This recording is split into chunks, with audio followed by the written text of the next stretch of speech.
आइए दोस्तों, हमारे YouTube चैनल में आपका स्वागत है। आज मैं आपके लिए एक प्रेरणादायक ऐसी कहानी लेके आई हूँ, मर जाना लेकिन कभी इन लोगों पर विश्वास मत करना। तो आइए दोस्तों, कहानी पर चलते हैं। गोदावरी नदी के तट पर सिंभल का एक विशाल वृक्ष था। उस वृक्ष पर कई पक्षी निवास करते थे। दिन में वे भोजन की तलाश में खेत खलिहानों में जाया करते थे और संध्या काल होते ही अपने घोंसलों में वापस आ जाते थे। यही उनकी दिनचर्या थी। एक दिन जरद्रव नाम का एक अंधा गिद्ध वहां आया। वह वृद्ध हो चला था। पक्षियों ने दयावश उसे वृक्ष की कोठर में आश्रय दे दिया। पक्षी जब भोजन की तलाश में जाते तो गिद्ध के लिए भी भोजन ले आते थे। बदले में वह उनके बच्चों की देखभाल किया करता था। इस तरह गिद्ध को बिना परिश्रम किए आहार प्राप्त हो जाता था और पक्षी भी अपने बच्चों की तरफ से निश्चित रूप से भोजन की तलाश में दूर दूर तक जा पाते थे। सुख चैन से पक्षियों और गिद्ध का जीवन व्यतीत हो रहा था। एक दिन कहीं से एक बिल्ली उस वन में आ पहुंची। इधर उधर भटकते हुए जब वह उस पेड़ के पास से गुजरी तो उसकी दृष्टि पक्षियों के अंडों और बच्चों पर पड़ गई।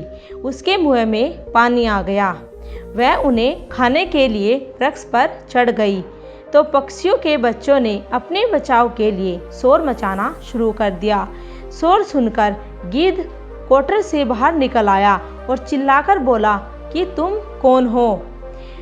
बिल्ली डर गई और वृक्ष से नीचे उतर गई।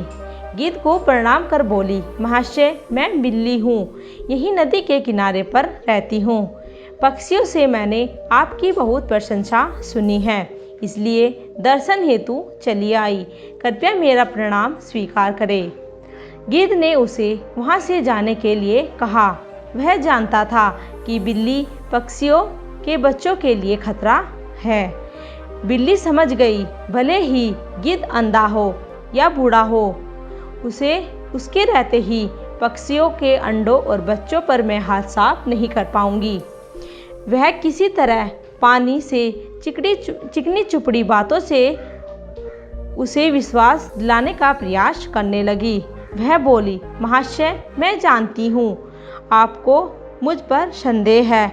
आपको लगता है कि मैं पक्षियों के बच्चों को अपना आहार बना लूँगी, किंतु विश्वास करें, ऐसा नहीं है। एक दिन एक महात्मा से मिलने के बाद मैंने मांस खाना छोड़ दिया था। मैं पूर्णतः शाकाहारी बन चुकी हूँ और आप समय धर्म कर्म की बातों में अपना समय व्यतीत करने लगी हूँ। आपकी प्रशंसा सुनकर आपसे सांध्य में कुछ व्यतीत करने का विचार कर आपके पास आई हूँ। कृपया मुझे अपने संध्या में रख लो। उसकी चिकनी चुपड़ी बातों में गिद्ध आ गया और उस पर विश्वास कर बैठा। उसने अपने वृक्ष के कोठर में उसे रहने की अनुमति दे दी। बिल्ली तो यही चाहती थी। वह गिद्ध के साथ उसके कोठर में रहने लगी। अवसर पाकर एक एक पक्षियों के अंडे और बच्चों को खाने लगी। एक एक कर अपने बच्चों और अंडों को गायब होने से सभी पक्षी चिंतित और दुखी हुए। एक दिन सबने उसकी पड़ताल करनी ठानी। जैसे ही बिल्ली को इस बात का अंदाजा हुआ तो वह कोठर छोड़कर भाग गई। इधर पड़ताल करते हुए पक्षियों ने जब वृक्ष के कोठर में झांका तो उन्हें वहां ढेर सारे पंख पड़े हुए दिखाई दिए। उन्हें लगा कि गिद्ध ने उनके बच्चों को मार दिया। वे सभी आक्रोश में आ गए और चोंच मार मार कर बूढ़े गिद्ध को मार डाला। बिल्ली पर विश्वास कर बेचारा